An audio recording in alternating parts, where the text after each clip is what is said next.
कल्पना कीजिए कि ये कितने हजार करोड़ का ड्रग का पूरा बाजार है। गृह मंत्री कह रहे हैं कि ये हमारा रिजॉल्व है कि हम किसी भी सूरत में भारत को ड्रग विहीन बनाएंगे। लेकिन बनेगा कैसे अगर एक के बाद एक पकड़े पकड़े जा रहे हैं ड्रग?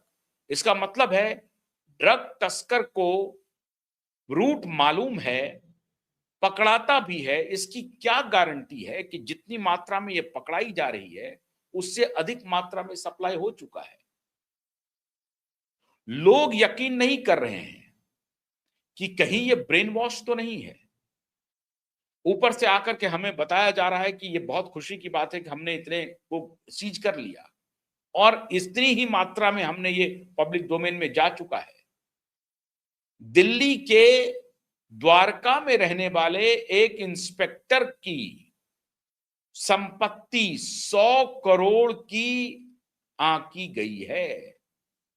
नारकोटिक्स डिपार्टमेंट में वो इंस्पेक्टर था और उसकी संपत्ति 100 करोड़ की नापी गई है, एक इंस्पेक्टर की संपत्ति।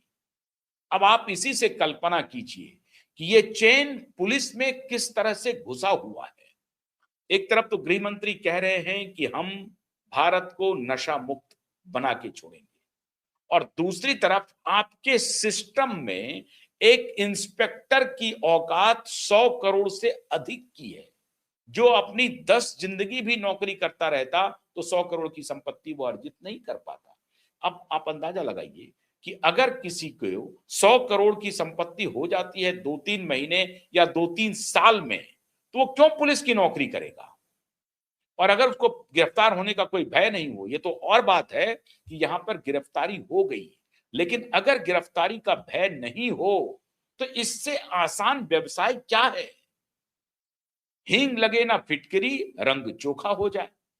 अगर 100 करोड़ की संपत्ति एक इंस्पेक्टर की है तो अगर इस पूरे चेन को आप खंगालेंगे तो वो कितने का होगा? अब मैं केंद्रीय गृह मंत्री से यह सवाल पूछना चाहता हूं कि एनसीबी के डायरेक्टर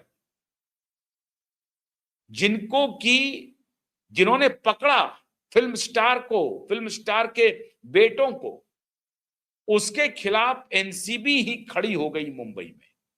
एनसीबी के ही अधिकारी खड़े हो गए। अब आपको पता चल रहा है दिल्ली के एक पुलिस इंस्पेक्टर की अगर कीमत की हैसियत 100 करोड़ की है तो नारकोटिक्स डिपार्टमेंट के बड़े अधिकारियों की हैसियत कितनी होगी? और इसीलिए जब समीर बानखेड़े ने क्रैकडाउन किया तो उनको लगा कि अरे ये तो पूरा महकमा ही लूट लेगा, तो इसको रास्ते से हटाओ। समीर बानखेड़े के खिलाफ आंदोलन छेड़ दिया, कहा कि हम किसी भी रूप में समीर बानखेड़े को बर्दाश्त नहीं कर पाएंगे। अनर्गल आरोप लगाया कि 30 करोड़ की डील कर रहे थे समीर बानखेड़े शाहरुख खान के बेटे की रिहाई के बदले में। लेकिन वो केस आज तक पेंडिंग है और मैं इस पर कई शो बना चुका हूं कि 50 लाख रुपए की जो पहली खेप रिलीज हुई वो किसका पैसा था, और अगर कैश लेकर के कोई जा रहा था तो वो अपने आप में अपराध था। अगर समीर बानखेड़े को ही ट्रैप करने के लिए एनसीबी ने ऐसा काम किया था तो वो भी पता चले, वो भी नहीं पता चल रहा है वो पैसा था किसका। मामला आया गया हो गया। 182 करोड़ की तो दिखाई पड़ रहे हैं कैप्टागॉन के सीजर, जिसके बारे में गृह मंत्री अमित शाह ट्वीट कर रहे हैं। 1750 करोड़ का सीजर हो रहा है भिवंडी में। 120 करोड़ के प्रॉपर्टी का अटैचमेंट हो रहा है श्रीनगर में। 13,000 करोड़ का पकड़ा रहा है दिल्ली में। मुंद्रा पोर्ट पर इसके पहले भी 3,000 करोड़ का ड्रग पकड़ाया, उसको आपने मान लीजिए डिस्ट्रॉय कर दिया। मतलब मुंद्रा पोर्ट पे बार बार ड्रग आ रहा है, बार बार ड्रग आ रहा है और एक पीरियोडिक इस पे पकड़ा रहा है। इसका मतलब है कि जो 7 समंदर पार से या जो दुबई के रास्ते या सऊदी अरब के रास्ते या सीरिया का ये माल सऊदी अरब पहुंचा, सऊदी अरब से ये भारत पहुंचा और भारत में ये गरीबों का ये कोकीन है, इसलिए इसकी कीमत 182 करोड़ ही है।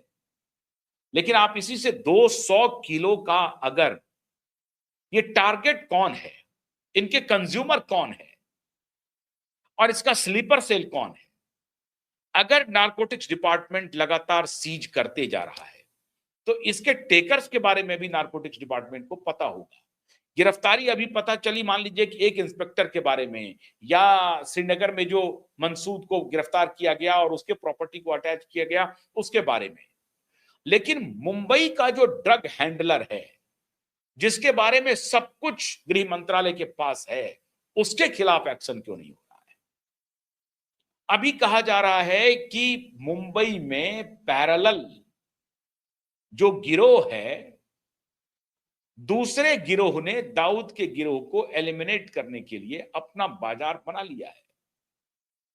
और वो जो अभी स्टार्स को जो धमकी आ रही है वो इसकी एक कड़ी है। तो क्या ड्रग का नया बाजार मुंबई में दोबारा खड़ा हो गया। गृह मंत्रालय को इसकी सूचना है कि नए नए एक्सटॉर्शनिस्ट बाजार में आ गए हैं और नए हैंडलर भी आ गए हैं। दाऊद के हैंडलर अब पीछे चले गए हैं। अब क्या गुजरात के कोर्ट में जो गुजरात के जेल में जो अपराधी अभी शरण लिए हुए हैं उनका नाम आ रहा है, लेकिन वो ड्रग केस में नहीं है, वो